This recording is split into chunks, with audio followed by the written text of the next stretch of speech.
Hi there, Gemini. Thank you for joining me for your weekly forecast for week commencing the 21st of March.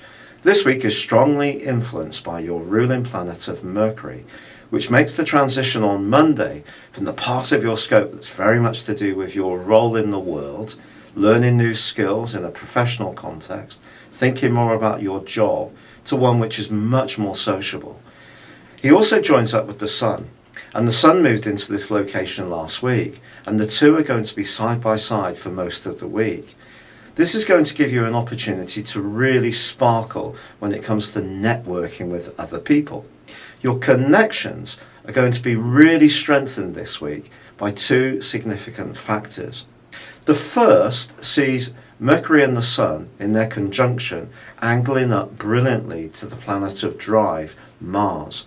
Now, Mars is in a part of your horoscope which is competitive, and it gives you an extra encouragement and vitality in the way you interact with others.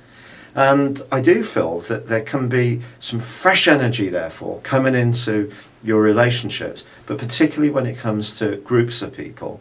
Or you can start to think longer term. And if you are working closely with one other person, this could be a partnership that goes from strength to strength if you forge it this week.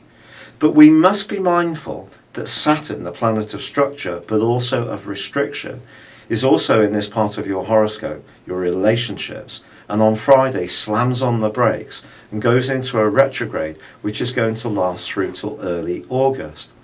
So we've got two really quite paradoxical energies. Mars is encouraging you onwards. Mars and Saturn is asking you to just be a little bit more cautious about the kind of connections you make. But I think the two can balance each other out. They are, in fact, in August going to be side by side, and that's going to be a significant month for your relationships in general. But I think this week, with Venus and Jupiter in an opposition in the second half of the week, and also the lunar eclipse on Wednesday in your sister air sign of Libra, this is an opportunity for you to be much more playful, to engage with other people. There's been potentially a lot of demands on you of late, a lot of obligations and responsibilities. You may have wanted some of these to come your way, but we all know the old saying, if too much work makes Jack or Jill a little bit dull. So this is an opportunity to get out and about, be more playful, do some things which are engaging to your imagination.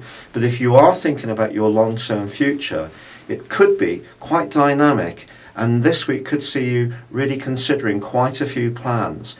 Don't necessarily jump for the first one, because if you do, here's some information and make your mind up in a split second. It may not be in your best interest. And this is where Saturn is asking you to slow things down, not be too impetuous, and just review that the connections you make are good ones. But if you make the right choices, I think this week can be the powerhouse which really sees you firing forwards with tremendous energy over many, many weeks and months to come. It's been a real pleasure being with you. Thank you for joining me. Good luck and goodbye for now.